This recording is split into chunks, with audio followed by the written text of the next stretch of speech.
couple of months before he died, Archbishop Fulton Sheen was interviewed on national television. One of the questions he was asked was this: "You've inspired millions of people all over the world. Who inspired you? Was it a pope?" He responded that it was not a pope, cardinal, another bishop, or even a priest, nun, or brother, but rather an 11-year-old Chinese girl. He explained that when the communists took over China, they imprisoned a priest in his own rectory near the church, and after being locked up in his own house, the priest looked out the window and was horrified to see the communists enter the church. Once inside, they went into the sanctuary, broke open the tabernacle, and in a hateful act of desecration threw down the ciborium, scattering all the hosts on the floor. The priest knew exactly how many hosts had been in the ciborium: 32. When the communists left, they either did not notice or did not pay any attention to a small girl praying in the back of the church who saw everything. That night she returned and, slipping past the guard at the rectory, entered the church, where she made a holy hour, perhaps of reparation, for the desecration she witnessed of the Blessed Sacrament. After her holy hour, she went into the sanctuary, and kneeling down, she bent over and received Jesus and the Holy Communion with her tongue, being careful not to touch him with her hands. She knew she could only receive Holy Communion once each day, so the girl returned to the church to make her holy hour and receive Jesus and Holy Communion on her tongue, just as she did the first night.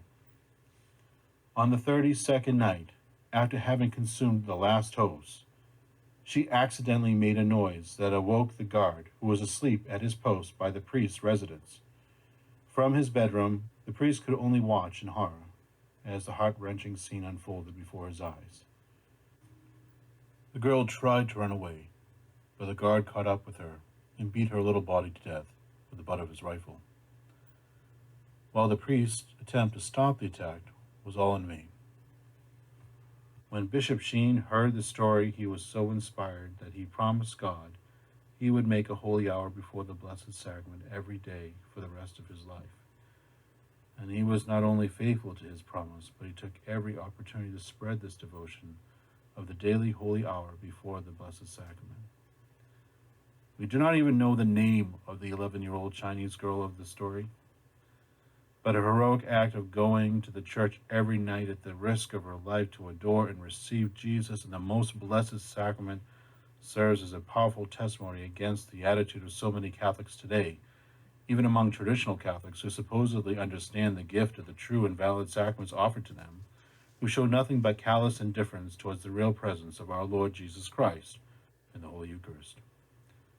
Now, ask yourself, would you do what this saintly 11-year-old girl did? Many of you will quickly say yes in a spirited testament of your faith. If that is true, we are available for the next 32 days to open the doors for your holy hour. If you are honest enough with yourself that you are not as dedicated, then hopefully you have the humility and good sense to know that it is a spiritual deficiency exposed by this martyred girl. And with this knowledge, you will ask God to fix this lack of grace in your soul and fill it with the graces necessary for the fortitude, appreciation, and devotion for the Blessed Sacrament, needed in these dark days of the Catholic Church.